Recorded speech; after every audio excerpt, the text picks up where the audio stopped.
We're going to be getting an early start on spring so our grapevines can get a good start onto the season before that summer heat starts in. We're going to be planting 2 Mars grapevines and 1 Concord. And you can see that terracotta ring that's behind me. That's another one of our dry drums that we've broken down into 3 parts, and we're going to use those to plant our grapevines in today.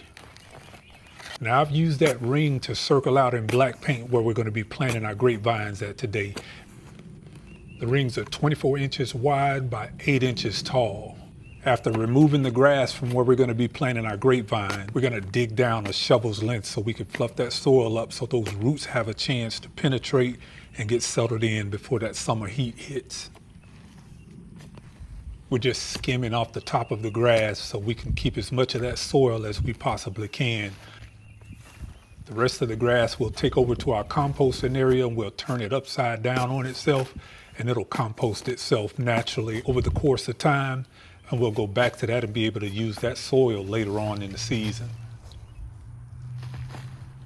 Here I'm just etching the grass out, making sure that our dry drum ring has a pretty good fit when we get ready to set it in for our planter. Now this is going to be part 1 of a 2-part series. Here we're going to be showing you how we actually plant the grapevines, and in part 2 we're going to be showing you how we build our trellis to support our grapes. I had a few people asking about how to plant grapevines, so I thought this would be the perfect opportunity to not only show you what I'm doing, but to explain what I'm doing along the way. I find that project videos are a lot more difficult to record than my normal videos. I will literally work through the entire project until it's finished. Something that I find that's very difficult for me to do, and that is going back to a project once I've moved on to something else. Where you'll find a man's strength, you'll also find his weakness. So now that we've gotten pretty close to what we're trying to get out of our 24-inch perimeter, we're going to get our dry drum ring and see just how well of a fit we have so far. Now, if you've watched any of my previous videos, you'll know that I like to have my beds leveled off, so whenever I'm watering, I get even disbursement of water throughout the bed. The levels don't have to be to a science, but we do want to get it as close as possible. One of the main reasons I chose this area of the garden is because it sits on a slope. In order to optimize the growing conditions and the quality of your grapes, you need drainage, good sunlight, airflow, and your soil conditions. Slopes often have thinner and less fertile soil, which is beneficial to the quality of the grapes. While less fertile soil will produce smaller grapes, the flavor is more concentrated, which leads to more flavorful berries. As I said earlier, we're going to dig down about a shovel's length. We want those roots to be settled in by the time we start getting into the middle of the summer and those temperatures start hitting the 90s, maybe even 100. In the wheelbarrow here, I have some of my compost, 50% of my native soil along with 50% of my compost. I'm not going to be adding any other amendments to the soil other than my compost for the first year. Grapevines are very forgiving and don't require a lot of attention, so we don't need to put a lot of fertilizer. My compost should be more than enough to get them through that first season. The second season, we'll top off our compost and maybe add a little berry tone or maybe even some of my cottonseed meal. Grapevines generally thrive in slightly acidic soil with a pH of maybe a 5.5 to a 6.5, but again, they're very forgiving. They can tolerate anywhere from a 4.5 to an 8.5. We want to mix that compost and native soil really well. The compost is going to act as a slow-release fertilizer, providing our grapevines with the nutrients needed to establish those new roots. As those roots develop, the plant's able to anchor itself. The native soil is where we're going to get that stability from. It's in your native soil where your grapevine is going to find those minerals that are specific to your region. This is where your grapevine gets its unique characteristics. We're going to fill our dry drum ring up with our 50% compost and 50% native soil. This area of the garden is very rocky, and you can hear that in the clacking of the shovel. Because grapevines are susceptible to root rot when they become waterlogged, the rocks not only help with water drainage, they absorb and retain heat from the sun. The stress of growing in rocky soils can actually create better flavor in your grapes. While removing the grapevine from the container, we're going to lightly loosen up the roots while not causing any undue stress to the plant.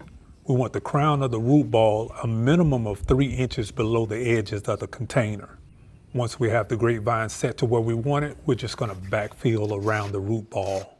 Keep in mind that your soil is going to settle as the season progresses, but that's a good thing because we're going to come back later and top off our mulch.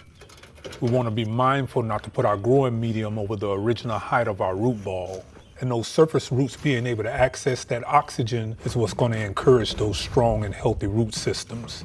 Grapevines are susceptible to crown rot and other fungal diseases when moisture is trapped where the roots meet the stem on the surface. So just a quick recap, make sure that we keep our growing medium no higher than the original level of the root ball. One of the benefits of growing in this type of system is what we call under-vine mulching. We're specifically focused on the area directly under the vine rather than a general area all around. This is a good practice when it comes to managing issues like waterlogging. With just a minimum of 3 inches of mulch, we increase things like moisture retention, temperature regulation, weed suppression, and overall soil health. As the mulch decomposes, it acts as a slow-release fertilizer, releasing those nutrients back into the soil. Take the gloves off and allow your hands to get dirty. It releases serotonin in the brain. Some call it a happy harmony or a calmness when you're in the garden. It relaxes you and influences your perception of pain. Connecting with nature. These things have been scientifically proven. Microbacterium vaccae.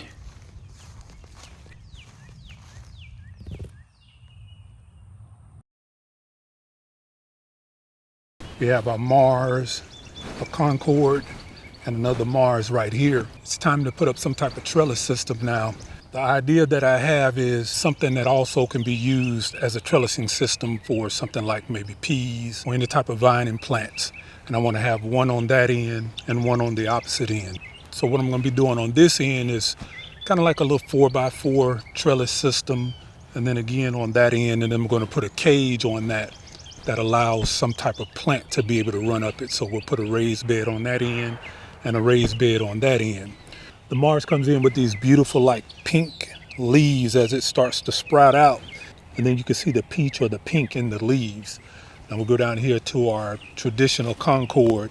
And we already have grapes on here. We're gonna get some rain today, so I know I'm not gonna be able to get it all done, but we're gonna get as much done as we possibly can.